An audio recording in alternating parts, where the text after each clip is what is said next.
Welcome to Conversations Live. For more than a decade, we've brought you the best in books, entertainment, and current events. When the movers and shakers of the world have something to say to you, they say it to us first. Now, here's your host, Cyrus Webb. And welcome back, everyone, to Conversations Live. I'm your host, Cyrus Webb. Glad you all could join us once again. Whether you're tuning in on the radio dial in Mississippi at WYAD 94.1 FM, we welcome you to our program. Also, those joining us through our online affiliates around the world, we're glad to have all of you with us as well. We're excited to welcome Karen Romano Young to our program. Karen has a new book out with National Geographic Kids that I think you all are going to really love, because for all of those who like to try new things, who like to kind of go through the what-if scenarios of what if I do this, or, how can I make that? This new book will really tease you. It's called TRYTHISEXTREME, 50 Fun and Safe Experiments for the Mad Scientist in You. And I think regardless of your age, I think there's something in this book you'll definitely appreciate. One of the things that I love is that there are a lot of things that you can do by yourself that are identified in the book. Others you might want to bring your friends along to be able to be a part of. And then even others for the younger audience, you want to be able to bring adults along as well. We'll talk to Karen about how the book came about, what it's been like for her to see the early response, and what she hopes you're able to take away from it. Karen, hello to you and welcome to the program. Good morning, Cyrus. Thank you for having me. The pleasure is definitely all mine. I love this book, Karen, for a lot of reasons. I think there's all of us that kind of like to be able to create things and kind of see what will happen if we do X, Y, or Z. And this book gives us a lot of fun things that we can do, I think, regardless of our age. What has it been like for you already to see the way that people are responding to it? Oh, it's been incredible.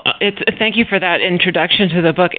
I don't know if you know how we made this book, but it's pretty unusual. Typically, when you have a book of science experiments or projects, you might bring in models to pose for some of the pictures and say, here, you hold the beaker and I'll pour the test tube. This is not that at all. We worked with 40 middle schoolers, regular kids who were not necessarily science kids. We had a lot of artists.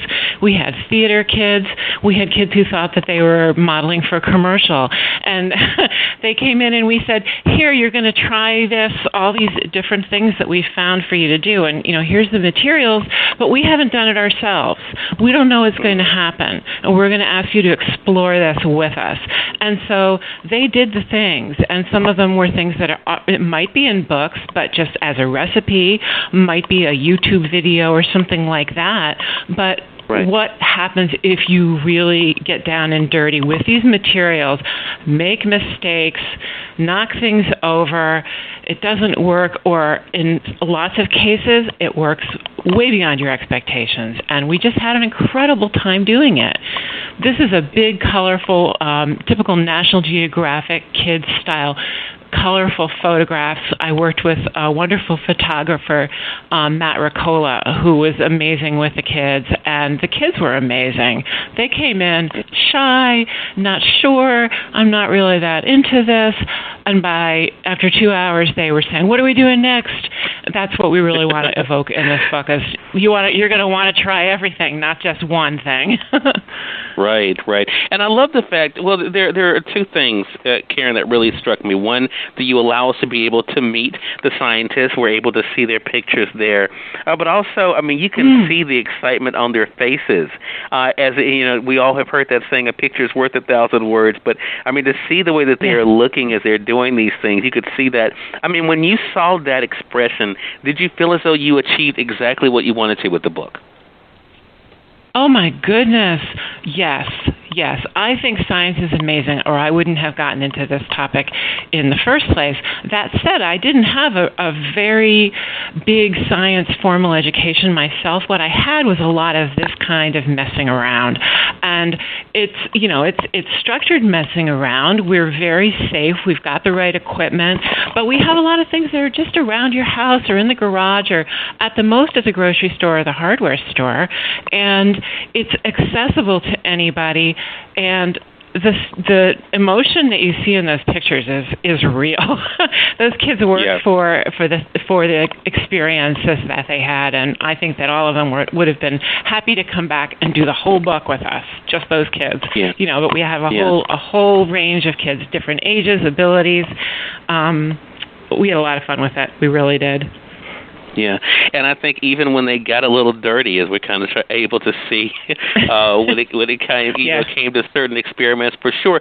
I want to mention the comments. It's so interesting when you begin the book. You begin with a great quote, I think, in there that people might recognize the name, and that being Albert Einstein, and it's, if we knew what it was we were doing, it would not be called research, would it? But you also add two other quotes from two of the scientists that we meet in the book. One is Antonio. They were able to find his picture, and that's the great thing. I think those reading the book will be able to say, okay, there's Antonio, and also there's Nicole that we hear from. I love the fact that Nicole's quote was, "If you can't change it, work with it." And one of the things that I noticed in the book as well, Karen, is that you mentioned, okay, you know what? Regardless of how things turn out, it's okay. It's not, everything is not going to be perfect. Do you hope that's one of those life lessons too that those that participate in this book realize? Yes, I do. Life lessons, but also science lessons. I think a lot of kids come into science from this science fair perspective of, I have to come up with an experiment, but I also kind of know it's going to happen, or I know it's supposed to happen. And if I succeed, it's because what happens is what I thought would happen. And if I fail, it's because it didn't. But actually, scientists will say that where you make mistakes is where that so-called cutting edge of science is where you don't know what's going on, and that's where it gets exciting. So that was just so much what we were trying to do with this book. And the fact that the kids got it, Antonio says, if someone says he can't do it, don't listen. Tell him to have confidence, because we gave them enough time to, okay, here's how you did it wrong. Let's find out how we do it wrong first, and that's going to show us how we can eventually get it right or get it predictable. But so many unpredictable things happened, and that was where the real excitement lies. Yeah, and I think such is definitely the case with life as well. I want to say, for those who are just tuning in, either on the radio dial or online, you're listening to Conversations Live. We're excited to welcome Karen Romano Young to our program today. Karen is a part of a brand new book from National Geographic Kids called Try This Extreme, 50 Fun and Safe Experiments for the Mad Scientist in You. Now, I mentioned at the beginning of the conversation, Karen, that there are some things in here that kids can do by themselves. One of the things that you do say, though, in the letter to the parents is that all of these, of course, should be things that they should have adult supervision for, even if they do them themselves, but other things it is required that they have that adult supervision. Why was it so important for you to make sure that you let parents know that yes, it's okay to let the kids experiment, but that you might want to be there to be able to make sure everything, goes as it should be? Well, it's not like we're climbing Mount Everest, but if we were, we would want to have the right equipment. And we would want to know how to use the equipment, and we would want to know how to stay safe while we did it. And it's the same with all this. It's, it might seem exciting to have things going out of control, but it isn't. It can't, people can get hurt doing these things. And part of the excitement of science is learning about new materials and learning about new methods. We have a number of experiments in the book, for example, that involve dry ice. You can get burned if you touch dry ice with your bare hands, and you have to be careful of it. But once you know how to handle it, you can do amazing things with dry ice. The thing that Antonio is doing, where he did not feel he had confidence initially, was an incredible thing where you put a piece of dry ice in a bowl, and then you take a T-shirt and you soak it in bubble solution, so the kind of stuff that you would use to blow soap bubbles if you had a wand, but instead we drag the T-shirt across the top of the bowl to create a film of bubbles. And as the dry ice reacts with the air in the room, it builds up inside the bubble, so you get this giant bubble, which is fantastic. And when it bursts, it looks like water going over a waterfall. It's phenomenal. And these kids worked so hard to get the exact right film with the T-shirt, and Antonio was the one who just said, I'm not good at this kind of thing. I'm not good with my hands. And everybody just said, no, it's so cool. You've got to do it. And when he did, that was the biggest smile in the book. Right. But it is important to be safe. It is important to know how to do all of the things in the proper way. That's part of being a scientist. It's part of being a human, really. Exactly. It's so funny you mentioned the dry ice, Karen, and you and I had not discussed this earlier, but one of the experiments I wanted to discuss with you is found on pages 84 and 85, and that is the dry ice bubbles. And I love the fact that there was a couple of things that you mentioned in this. Of course, you share with the reader how they can go about doing it, but I also love the fact that at the end of these, you're able to give them, what to expect, and also letting them know scientifically what is going on. I mean, is that also part of the not only having fun with it, but also learning something about what they're doing along the way? Yeah, parents and teachers should know that these experiments are all aligned at the end of the book with new generation science standards. So they can match up anything that they're doing if they're a teacher with what they need to do in the classroom, and if they're a parent who's trying to usher a child through a science project or a science fair experiment, that they can find things here. And not only is it directions on how to do things and how to pick up the pieces if it goes awry, but it's also what is actually happening scientifically in those scientific words that we need. And it gives kids access to this. Suddenly they find themselves spouting off these words because they have to find a way to describe the phenomenon that they're making happen. So there is an opportunity to learn a lot, and they are advancing in their understanding not only of science concepts but of the processes that are involved. Yeah.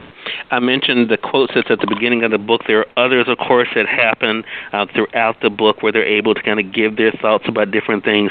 One of those individuals we hear from is Jameer when it comes to the bottle won't pour experiment. I mean, and I think, again, going back to those pictures, just to look at his face as he's looking at, the bottle being turned upside down and nothing's coming out there, and then, into the bowl. I mean, really, I think it's so cool. I mean, at the end of the day, Karen, what is your hope? I mean, there's so much in this book, I think, that young people, and as I mentioned earlier, even adults would want to kind of, experiment with. What is your hope that this book does for them in wanting to make them more adventurous and also more curious about the world? You really hit on something important, because you see a lot of smiles and a lot of awed faces in this book, and it's because they're playing with materials. And we're giving them an activity to do, and here's the ingredients, or here's the equipment that you need, and go ahead and do it. But some of the stuff that looks on paper like it wouldn't be interesting, the one that you're describing, you just take a simple piece of screen and you rubber band it around a bottle that's full of water. And you think, okay, so what? This isn't really going to be that exciting. But when you turn the bottle upside down, the water doesn't come out. Yeah. And everyone in the room goes, what? And you weren't expecting that, even though they told you that's what's going to happen. You're actually experimenting with things, and then you start playing around with it. Well, can we stick a pin in? Can we stick a thumbtack in?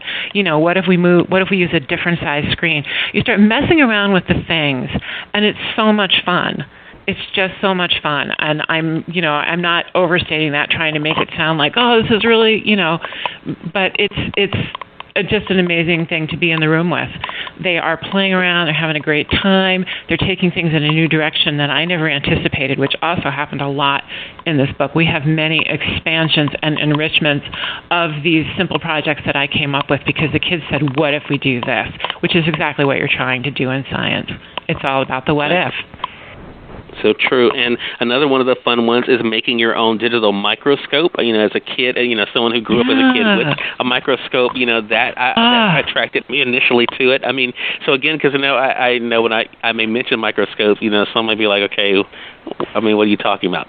But to be able to use something they are familiar with, being a smartphone or whatever, to be able to create this effect, definitely, I think, says a whole lot.